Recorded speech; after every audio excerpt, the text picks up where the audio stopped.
All right, so this was just something I was thinking about yesterday, that, a lot of people are upset that Biden and Harris are no longer going to be in charge of our country. And I just have to say, if you look at the main topics of what was going on in our country,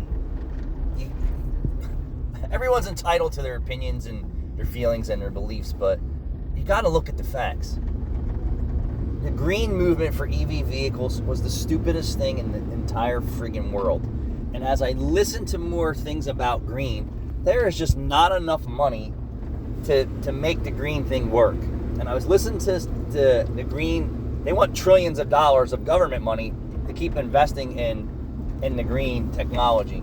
But the problem is, when they produce the green technology, it's not affordable to the people. Just take an electric vehicle. We're just use electric vehicles for example. You can't get a decent pure EV vehicle. Decent. I don't even know. Can you even call them decent? They really haven't had enough time to say if they're decent. 10 years out in the public is really not enough to say that these are good. And the short time that these vehicles are out here, they're a friggin' nightmare. There's nowhere to get them serviced. The infrastructure isn't there. Charging stations aren't there. Charging isn't free. The energy that they supply to charge your battery-operated vehicle comes from fossil fuels, majority. So I don't know. So if you take a slice of what the Biden and Harris administration was doing, just one slice of that, you're going to be forced to drive an EV vehicle, right? You can't afford it. Is the government going to give you a car? Are they going to give you solar at your house and a windmill? Are they going to pay for your charging? Most people can't afford the vehicle they drive now, right? And we're going to say that for many reasons: the car payment, the insurance, the upkeep. So you're going to give them $60,000. I mean, Anthony's Tesla, when we purchased it, you couldn't get the car for $30,000. That was just starting add your features now. They charge you for the motor, they charge you for the color, they charge you for the interior. No different than a gasoline vehicle if you want something special. But by the time we were done, it was a $65,000 car. That wasn't efficient.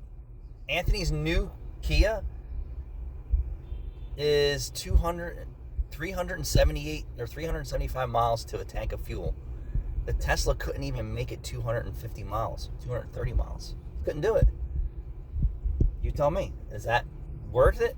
And American people, they don't have any idea what it's like to own a battery-operated vehicle, that you're constantly feeding it everywhere you go. So you go to the supermarket, you burned up your battery with your heat and air conditioner on and your seat warmers, and you're like, wow, I just burned 10% of my battery going to the supermarket.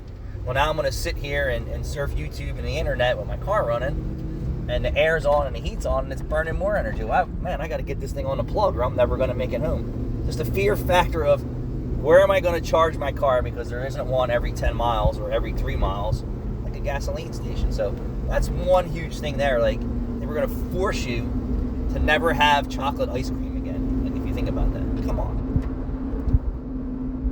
And then, put in the other important factors of what they were trying to do for what their agenda was, that the American people just had enough of. So that one, for me, is enough to say, yeah, right.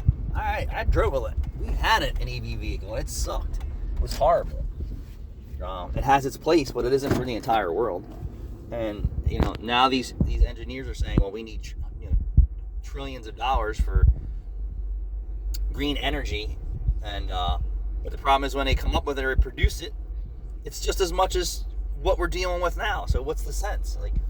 We know you want to make the world better, and you want to make the world last, and you don't want your carbon footprint and pollution and all this stuff, but it's like ethanol fuel. Ethanol fuel isn't really that much cheaper than gasoline, regular gasoline. So gasoline is mixed with ethanol, and that's why I say E10, E15, E20. It's not much cheaper than regular gasoline. So for all the technology and all the investment in it, where's the value? You're saving, 20 cents a gallon maybe here? That's really not a whole lot of savings. Maybe 30 cents a gallon, depending on where you're at. So if you just think about, ethanol, they pump the ethanol, pump. Ethanol gasoline is going to be so cheap and so good. Ethanol gasoline is not cheap, by no means, and it's very hard on your vehicle systems. So take that for what it is. All right, so I just drove my gasoline-powered vehicle to work. I'm freezing. Let me get in the shop and see what's going on. Thanks for watching.